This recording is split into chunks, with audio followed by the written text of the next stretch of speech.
Hey Okay. guys, I'm Brittany, I'm Maria. and welcome to the Be More podcast. Hi everyone. Brittany's audio is better. Hey, hey, hey. And we have a list of Yay. things to talk about now, apparently. We do have things to talk about. Pop culture things to talk about. Hmm. Um, First and foremost, I feel like nothing that I could possibly say or like either of us could possibly say could bring anything that would, Bring any comfort or anything? I don't well, know. not even, I wouldn't say comfort, but like really well encompass like the weight of importance that the life of Queen Elizabeth had on the world. Yeah, Um, 100%. Yeah. but we just need to like touch on that in the fact of saying that that lady was queen for like 70 years 70 years. That's wild. It's unprecedented. and she changed a lot of what it meant to be a woman in power Hmm. in this world. Hmm. And she had a really beautifully interesting life. And I'd With have the no, decades that she's been alive for, right. when you think of like she's been with like Winston Churchill, you're just like Like that seems so far removed. But like no, she was like in it. that idea is just the idea of that is just wild. I've actually, it's funny, I've been having so many things that have been happening in I feel like the last few months have really been pulling me back to history in a way that I've gotten almost like nostalgic. I don't know how to explain this because it's not nostalgic because I didn't live through it, but of just wanting to be connected to those to things that have happened. I found myself be one of my students asked me the other day what my favorite genre of books was. What'd you Have say? you ever been asked that question? Yeah, and I flip flop depending on the mood. And I feel like we've had a conversation about it before on this podcast, and I never had an an answer that I felt like, oh, this is definitely it. But when they asked me, I was like, I love books about history. Hmm. And I was like, damn. I was like, wow. You you like learning about it. Like I Like you. actually do really love books about history and I like shows about history and I like to learn about things that I didn't know about because I didn't wasn't there for. Hmm. And I finally brought myself, have you seen the new Elvis movie? No, is it good? So cinematically, so brilliant. The way they Okay. handled the visuals and all of that, it was really, really good. Um, does it really do justice for his life? Not really. Like it's so, how do you fit so much intensity into a short movie? Because his life was a massive active tragedy. Hmm. But thankfully, if we didn't have him, we wouldn't have rock and roll. Yeah. And we wouldn't have so much mainstream music from minorities and people of color if he didn't exist and he didn't go through the tragedies that he went through. So I've been watching that, and then 9/11 is today. So I've It's been thinking today. about that a lot. And Hmm. yeah, and like now with the passing of Elizabeth, it was such a good point for us, Queen Elizabeth, for us to really just be like, well, where have we come from?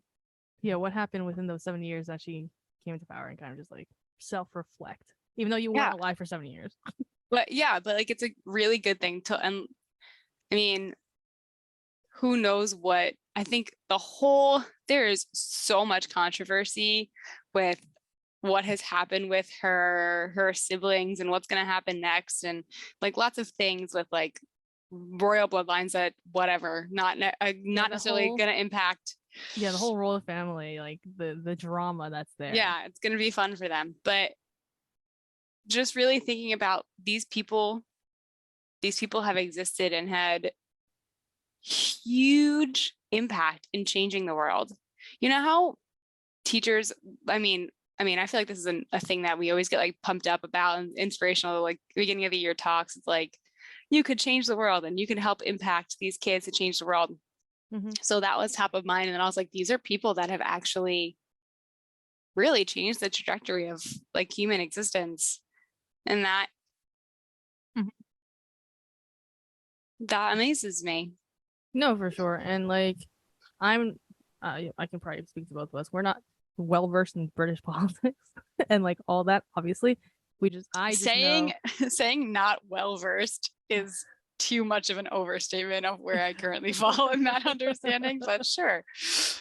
Like, I don't know I only know the queen through pop culture, right? Yeah, Like, of I don't course. know her policies, what her power is over there, but like, and like, we can't comment, or I can't comment on like the political controversies that she's been dealt Correct. with Yeah. throughout her life because she Yeah. has been through so many eras of just like history. Mm. But to say that she's still like just like a girl boss, like, Yeah. like everyone's just throwing that word around. I'm like, I agree, because like a woman coming to power in like her 20s back in whatever decade that was, and to do it for 70 years and to Yeah. have so many people like love her is just Yeah. incredible. She was, I mean, and not even that, like she was in her 20s. Yeah, it's crazy. Like she was like younger than the both of us are. Yeah, Could you imagine?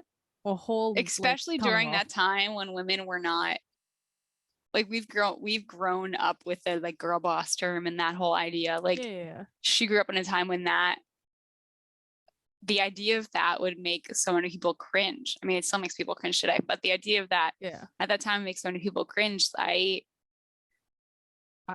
I have so much. I feel similar ways to the way that like I looked at everything for RBG. I have similar feelings of like respect and like I'm so sad that they're gone, but like I'm so happy that they lived in a time first that they lived at all and made the impact that they made, and second that I got a chance to like see them at work yeah, because like in a it's way, such like a mental thing too. Like seeing these people like up there in power Yeah, also empowers you to be like, oh, we for can do sure. this. Yeah. For sure. So this is just a general blanket statement of thank you for, I mean, and it's what you said, right? We can't necessarily thank her for being our leader or for what she's done to directly impact the society that we live in, but under the radar and between the lines, contextually, and conceptually, she's really done so much for the world. 100%. So Craziness. it is crazy. I want to, ow, that was my hand. I want to see if I really didn't do too much like research on this, but I want to see if I just do like a quick Google search on like major ways that Queen Elizabeth has impacted the world and just see what comes of that. You'd probably find something. Also, obviously TikTok, my weekly TikTok findings. There was a queen in England that only held the throne for 9 days, and her name's Lady Jane Grey. She got like there's a painting. I don't know what it's called, but I saw the painting. But it's like you should Google her because she got like executed after like 9 days, and then there's a piece of artwork that I'll probably just text you later. That's cool about it. But like, there's so speaking of history, I'm like, there's so much like American history is like I saw it could just be 3 generations worth, like 3 people's lives. Like it's only 300 years old, right? Like so we only have like 3 generations worth of American history. right. If you go to like England, it's wild time over there. Oh yeah, how like, far back Europe, it goes. Oh my god, it's crazy. Europe in general, and it's so interesting to learn about that stuff, and not even like it's funny because if you ever asked me when we were in high school what my favorite subject was, I'd be like, history is my least favorite. Like that would be my response. I think it's just the teachers we had. It was that too, but it was also the fact that like when we've talked about this before on the podcast, that once you get the slightest whiff of the fact that you're being sold bullshit in your history, a very specific perspective, and it's very one-sided, and it's not, once you get a whiff of that bull crap, you're like, okay, bye, I'm out. And I think that 100%. Happened too soon. And I don't think it helped that I didn't have a really great relationship with our teacher either, but his like just the littlest hint of like how are things the way they are now and how are things back then, like history and historical fiction, and watching what people can do with these. If you think back really, really far, we only have so much information from history as you go back further and further. So people take like these little drops of information Yeah. and they turn them into these amazing stories. I think it's super interesting. But yeah, we are still, I think people forget this all the time. And I think it's even relevant to the conversations that we have because we're extremely critical of our country. And thank goodness we live in a country where we can be extremely critical of our country. But as a general reminder for us and for everybody, like our country is a baby. Absolutely. Like we are literally just barely hitting like, you want to know what? I think it's really relevant. We're hitting toddler stage. And I think it's true in the way that you see the way our culture is functioning and the issues that we're having. Toddlers make a mess. Toddlers run around aimlessly, right? They run around aimlessly. They pull on everything. They touch everything. They blah, blah, blah. And no one was around to baby proof the Americas. You know what I mean? So I feel like we're really just hitting our toddler stage where we're aware enough that this is me getting into like developmental sciences, but bear with me for a second. If you think about a toddler, toddlers are self-centered, egotistical minds that just want to explore an adventure and find answers to things, right? Like that's the toddler brain. And that's 100% where we are right now in our country. Like as a society and even as a government power, like we've gotten enough experience that we're willing to branch out and try things and we don't know enough of the results of what's to come. So we're just making a freaking mess. And we're starting to deal with consequences of the messes that have been made and trying to figure out how to maneuver forward with them. The toddler era of America. That's what I'm deeming this. That's what we're deeming this period as. I mean, that makes sense. But and then you look back. So, okay, we're going to circle this back to Queen Elizabeth because I think I want to read the couple of like things that really came up as like 7, I think they said it was 15 major things of her reign. The most baffling thing about this, talk about changing the world, is that she was never supposed to. She was never supposed to be the queen. It just happenstance. So for anybody who 100% full disclosure, I literally only learned this from watching The Crown. And The Crown's a perfect example of like, it's based on history, all the drama is like, built up, but there are historical those small moments that are historically factual, like the fact that her father was never supposed to be king. No. And to talk about the drama started when her uncle, who was supposed to be in line next, literally abdicated the throne to marry a non-royal. Like she was never supposed to be in that position, which is why she was not even in the country when her father died and she became the queen. She wasn't trained for any of that. So she literally on the job. She had to do She had to do the job and also be training for the job. And again, wasn't in no way, shape, or form prepared for it because she wasn't even given the education that a boy would have gotten if they were supposed to be in line to take over the throne. So talk about like being unprepared for a position, but also talk about what like emotional fortitude and work ethic. And I tell people all the time, I don't care how talented you are. I don't care how skilled you are. It's always the person who puts in the work that will do better than the person who's talented. And she is a perfect example of that in this specific idea, like lens of her being a queen or being that in that position. So something to keep in mind, right? Like, I hope this is a parallel for you in the way of if you're like, I'm 7 degrees away from being where I want to be and it's not possible at all. Her life was like, anything's possible. So I'm sure I won't know a lot of these things, but some of the major things, these are not like things that were, wait, this was also in The Crown that she lived during that. I remember watching this. She was in reign during that mining disaster in Wales. Are you familiar with that? No. Where it like took out, this was in 1966. I don't really know why this is relevant because it's not something that she necessarily had to that she did, but there was a mining town in Wales in 1966 that essentially like there was an explosion, or I think it was a volcano. I should probably read before I say anything.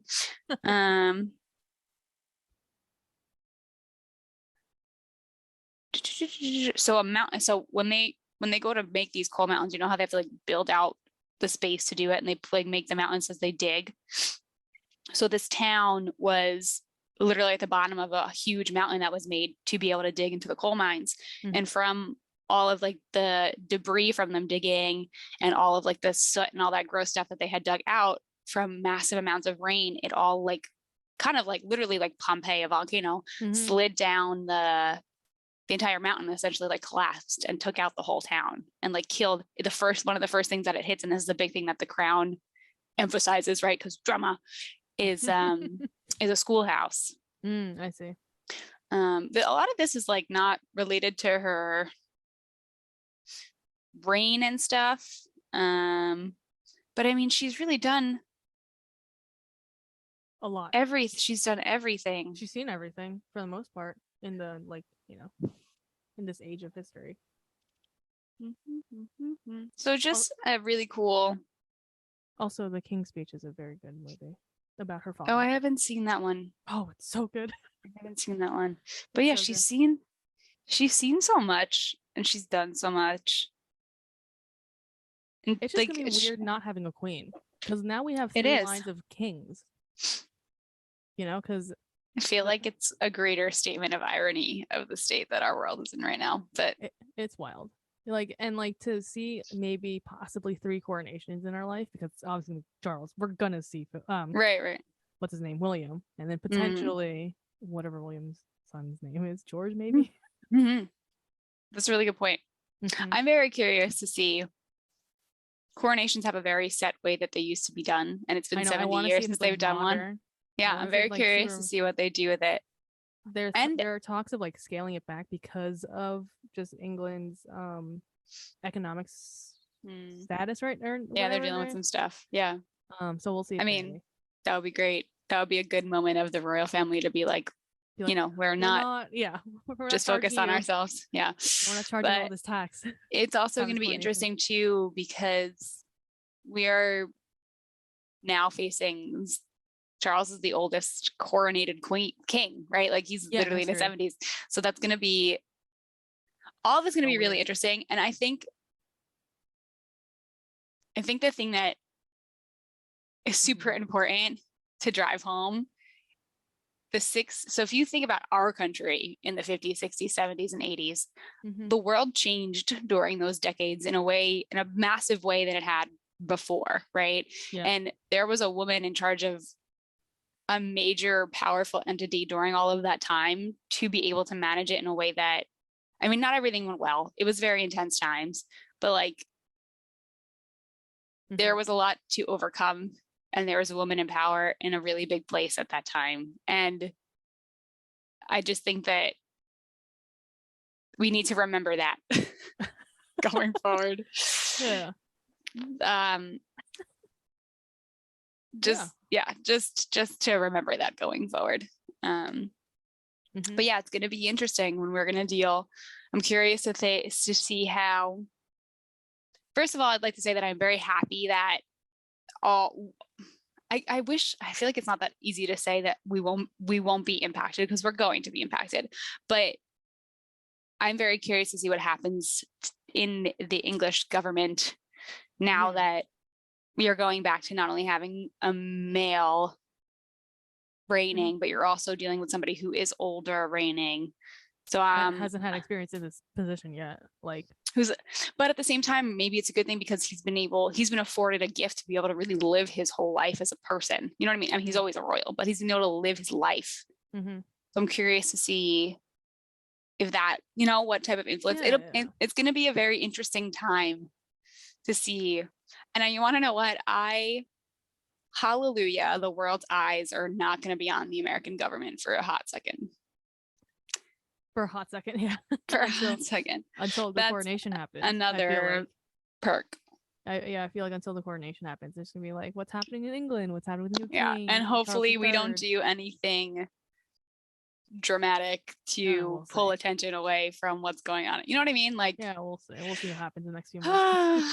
But talking about pulling attention away, I want to circle back to the topic that we brought up in our last episode about the kidnapping of Eliza Fletcher, because it came to my attention that she was found and she had been murdered. Oh, this is all news to me, guys. So yeah, I haven't been following anything. And I'm not even going to go that far in depth into the like true crime of it all. 'Cause that's just I'll not your save that for forte. Maria. Yeah. But here's what I do want to say, and it's the part that makes me sick. Mhm.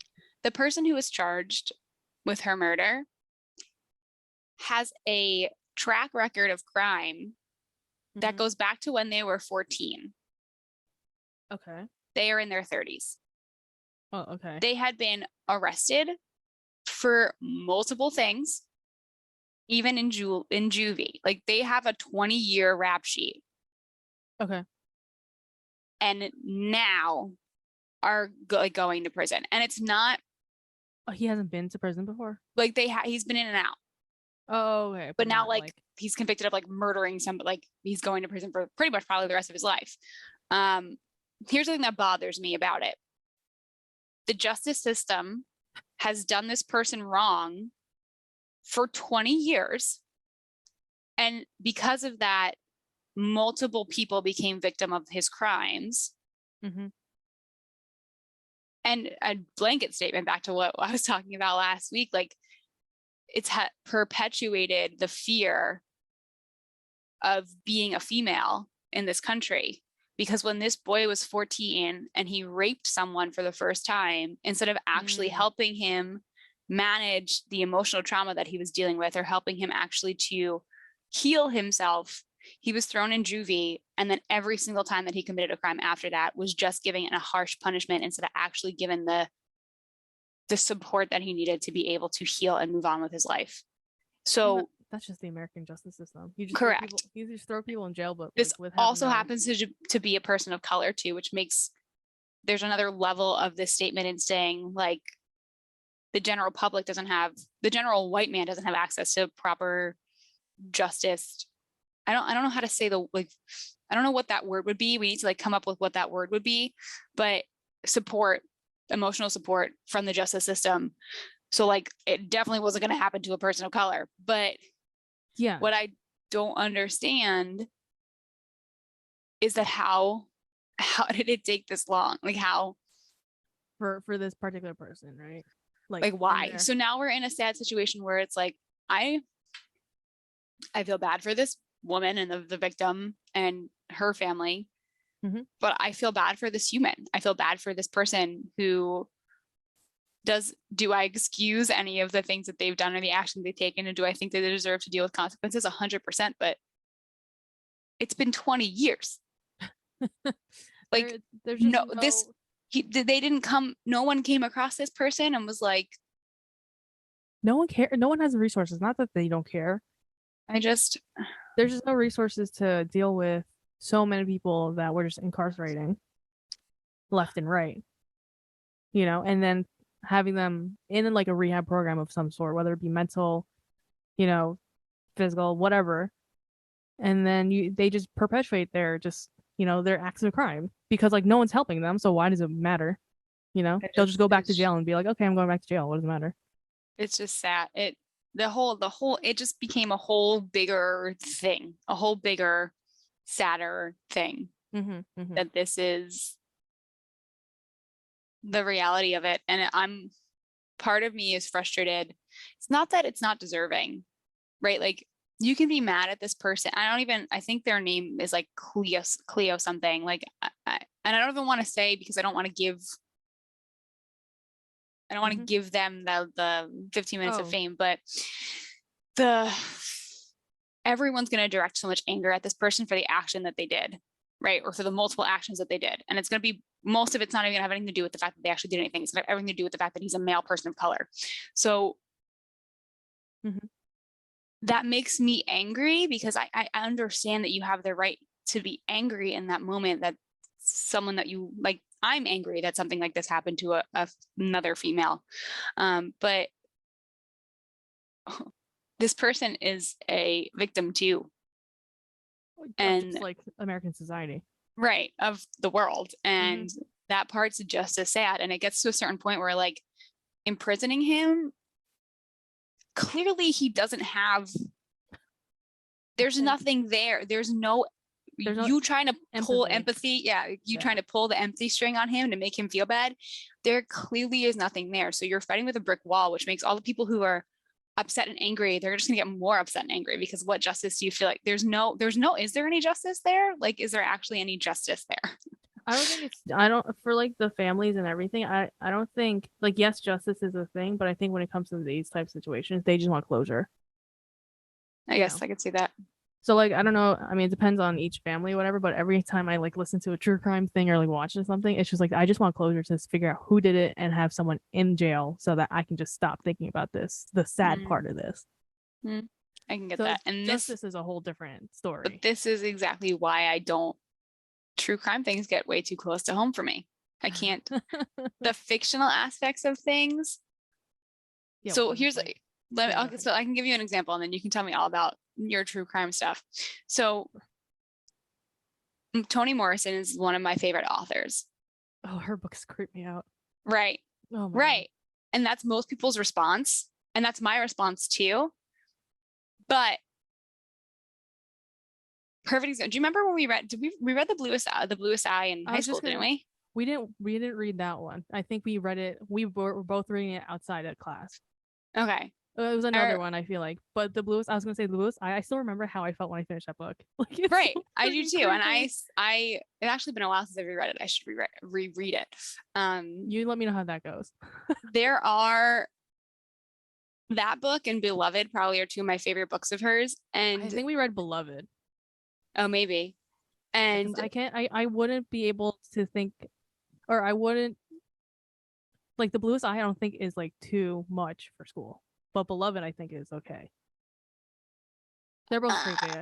Yeah, but Beloved's like you're going off of like there's like a ghost involved, so there's like another level of fiction. Like in Bluest Eye, you're not dealing with ghosts, you're dealing with people. But that I enjoy that. I know that there's a line between like this can be a real instance. So if you're not familiar with the Bluest Eye, I don't want to like spoiler alert, but there are societal norms that just tragic societal norms that are touched on, and rape and family stuff and family dynamics. And I think that's why it couldn't have been a book that we read in school. Probably. But there are so many touchstone moments in that book, themes in that book that are related, that are real life and are relevant. Mm-hmm. But I can read it knowing that this is fiction. Because right? Someone wrote it with their hands, nothing. And I also really like the fact that it is a little unsettling in the way of like, this is the real world, because it's a reminder to me that like, this is the fucking real world. Like, this is the world we live in. So I love that distorted, you know me, I like weird and creepy in that way. I don't like, outright murder, like murders. And like, and there has to be a very clear line for me between this is fiction and this is reality. And you lose that when you get engaged in a true crime story. Or you get so desensitized after watching so many, they're like, but that's also dangerous. Oh yeah. I mean, like half the time I don't even pay attention to these damn things. So I'm just like, this is absolutely ridiculous. But and then I forget that like, oh, these are real people that went through that shit. Like that sucks. Right. Like this is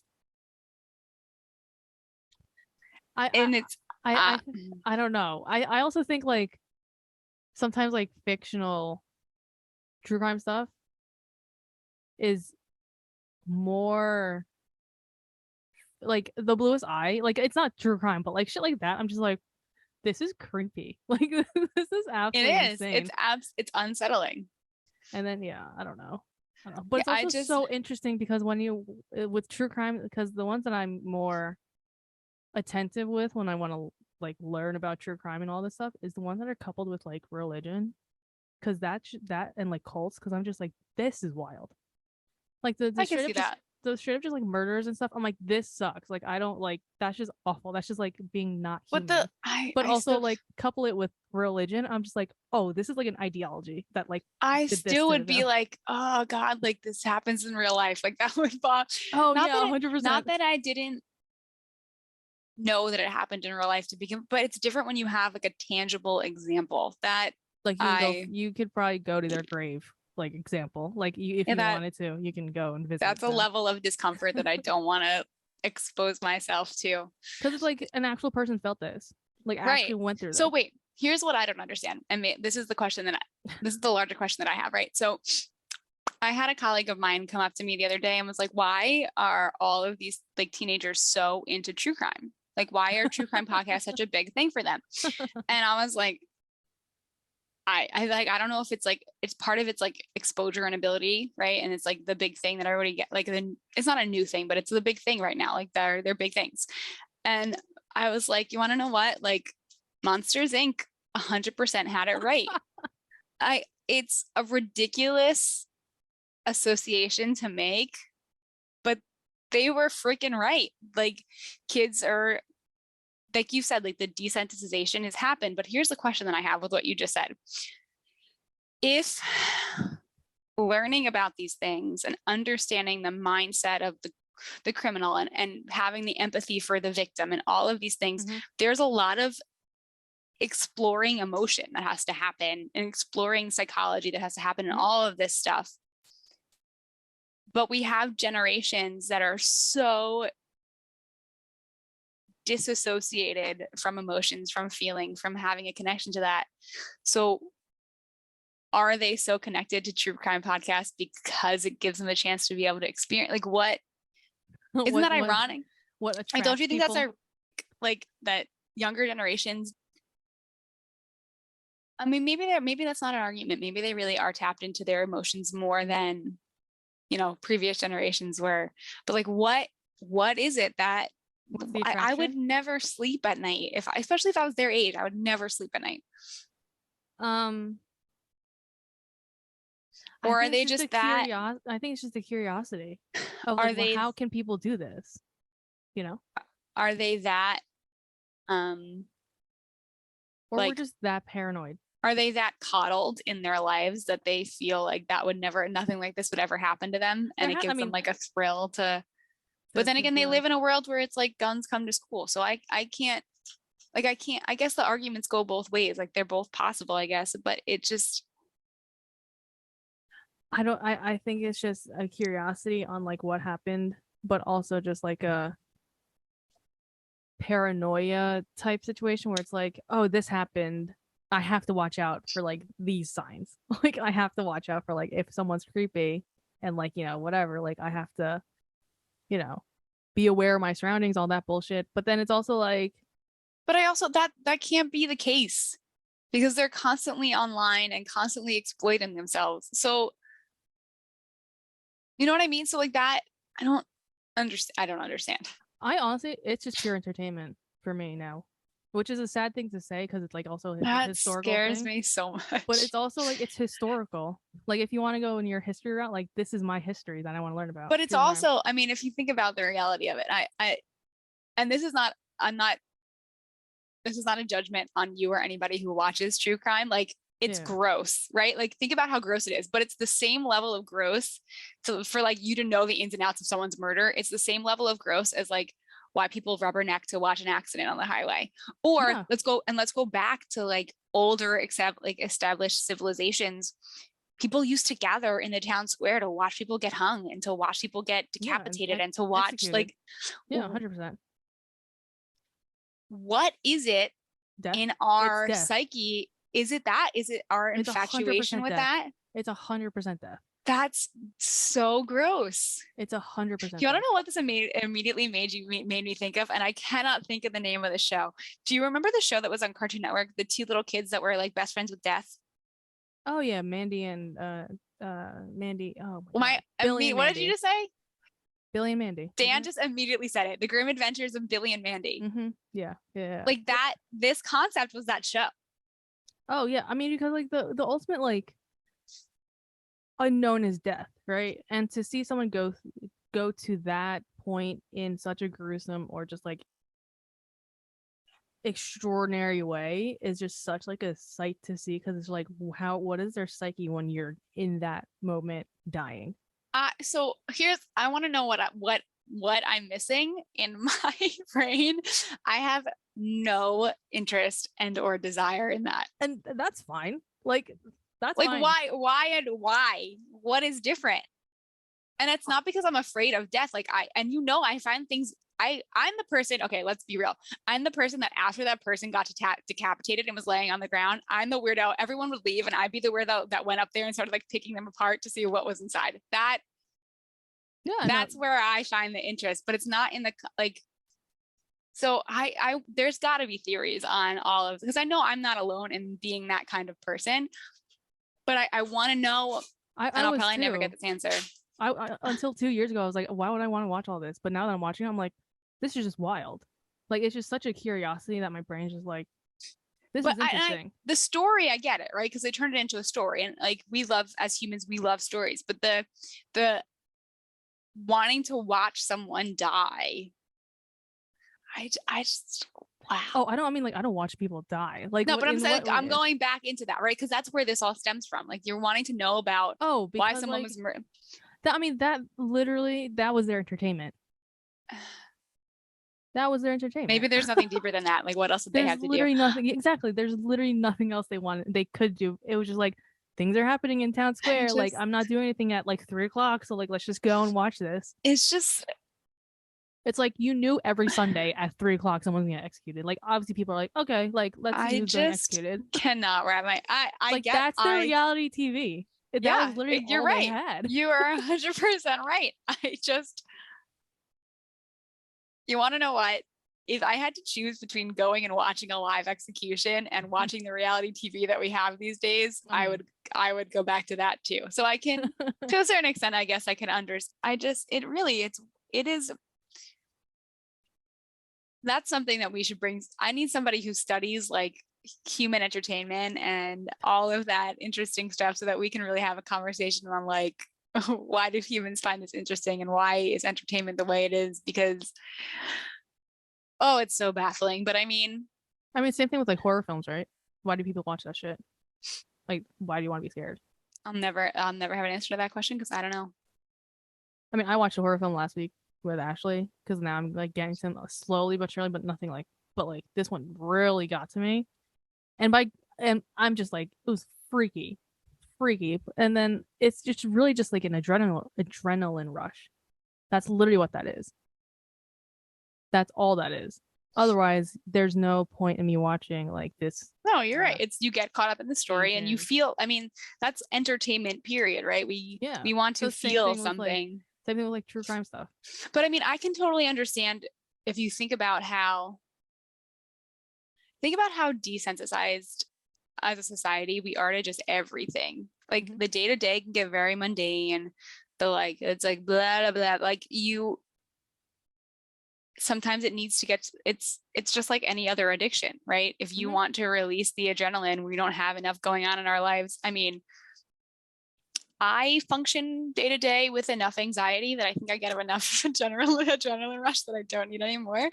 But I can see for people who don't experience anxiety or who feel very low key and like monotone in their life, that is a good way to get a spike of adrenaline. It's just that's sad to me, because then it also is going to get to the same point that it's just like people who murder, right? Like it's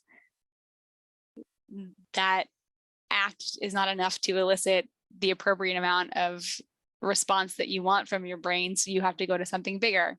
And which is why if you think about how horror movies, like the in-person experience of being scared, that's perfect timing for this because we're coming into the Halloween times. Like people have been eating that shit up of wanting to be scared in person and going through all of those experiences. You will never find me there. I literally decorated for Halloween today in our apartment and there's no scary stuff here. Like I don't do. Yeah. No, thank you. Right. Yeah. It's just to each their own. That's all. But it makes sense. Does it sit okay with me? No. But if that's the way that people are going to do it, I guess they could be doing worse. So, like, guarantee the people that are listening to true crime are not criminals. No, yeah, of course not.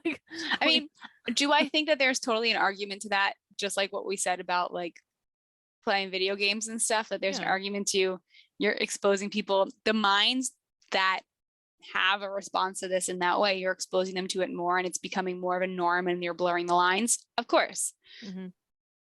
But I don't think that the number one, like the top listeners of true crimes are also interested because they're like, I'm a murderer too, like, or I want to be a murderer too. It's just, No. I understand getting caught up in the story. Because those types of people, they don't want to listen to that shit because it's just like, or they do, but they're very narcissistic in the way that Right. like, they just want to talk about their crime. Right. I feel like they wouldn't listen because to... they would want to be the fact that they're not the lead in the story would bother them. I can totally see that. Yeah. Well, this is perfect timing because we're 10 days away from it being fall season and getting into all the oogie boogie spooky stuff that I will not be partaking in, but I did decorate. Yeah, we're gonna be at Disney and I decorated for Halloween. Bring on some Nightmare Before Christmas and good. Nice. And I'll just be listening to my true crime shit regardless. Yeah. Pumpkin, true I feel like that's the season, right? Pumpkin, true crime, and Jack Skellington. Like, let's go. Yeah, just those three. That's it. Oh man. Great. Well, that was fun. Yeah, I can't say more. Wrapping it up. All I got. Thank you to Queen Elizabeth for your service and your dedication and all the things that you did subliminally that, you know, I think we'll be able to really realize she's even impacted until decades later. And yep. Okay, thank you guys for hanging out with us. That was a lot of information. Yeah, seriously. All right, bye.